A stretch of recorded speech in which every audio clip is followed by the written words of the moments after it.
की 147वीं जयंती हम सब युवाओं को इस बात की ओर प्रेरित करती है कि वो महान विभूति जिसने भारत में जन्म लिया, आजादी के आंदोलन में भाग लिया, न केवल भारत को आजादी दिलाई, आजादी के बाद 550 से ज्यादा रियासतों को भारत में विलय करके एकजुट करके एक मजबूत भारत की नींव किसी ने रखी तो सरदार पटेल ने रखी थी। आज उन्हीं की जयंती हम मना रहे हैं। वो अपने आप एक ऐसी शख्सियत थी कि जो काम दिया गया वो करके दिखाया। वो देश के पहले गृह मंत्री तो थे ही, देश के पहले सूचना प्रसारण मंत्री भी थे। आप कल्पना कीजिए आजादी के बाद जब अंग्रेज ऐसा बीज बोकर गए होंगे कि 550 से ज्यादा रियासतें, हर राजा अपनी अपनी रियासत चलाएगा, तो भारत एकजुट कैसे हो पाएगा। आज एक परिवार के 5 लोगों को इकट्ठा करना मुश्किल होता है, तो 550 से ज्यादा रियासतों को बहुत कम समय में एक सूत्र में बांध देना, एक सूत्र में पिरो देना और भारत की और आधुनिक भारत की नींव रखना, चाहे वो कृषि के माध्यम से हो, इंडस्ट्रियलाइजेशन के माध्यम से हो, या फिर इन 553 रियासतों के विलय करने से हो, ये किसी ने करके दिखाया था तो सरदार वल्लभ भाई पटेल ने करके दिखाया था।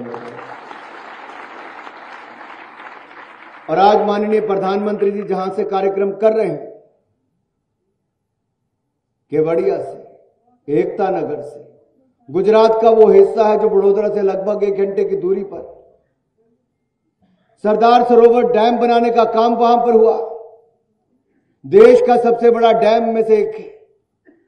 और केवल वहां पर डैम ही नहीं बना जिसने न केवल गुजरात बल्कि बाकी राज्यों के पीने की और सिंचाई के पानी की प्यास बुझाई, बल्कि वहां पर देश ही नहीं दुनिया की सबसे बड़ी प्रतिमा स्टैच्यू ऑफ यूनिटी, ये दुनिया की सबसे बड़ी प्रतिमा कहीं है तो हिंदुस्तान के एकता नगर यानी कि गुजरात के केवड़िया में है।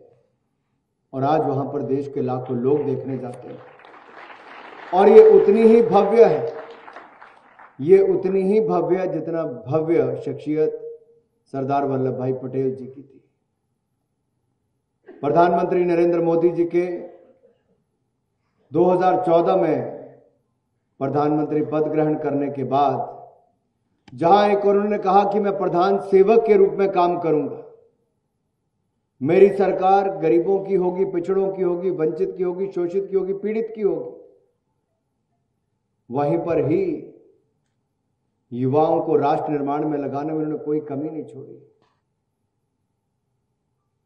और आज मैं देख सकता हूं जो स्वच्छ भारत अभियान की शुरुआत प्रधानमंत्री मोदी जी ने की थी, अगर उसका सबसे बड़ा प्रभाव किसी पर देखने को मिलता है और सबसे बड़ा योगदान किसी में देखने को मिलता है तो देश के बच्चों और युवाओं में देखने को मिलता है।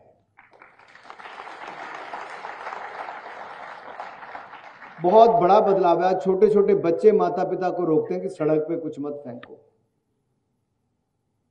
ये सोच बदली है तो देश बदल रहा है। आप लोगों ने जब स्वच्छता अभियान किया तो आपका क्या अनुभव रहा? क्या ऐसा मिलता है आपको सड़क पे जो आपको लगता है कि मुश्किल होती है, जो नहीं होना चाहिए? ऐसा क्या करते हो?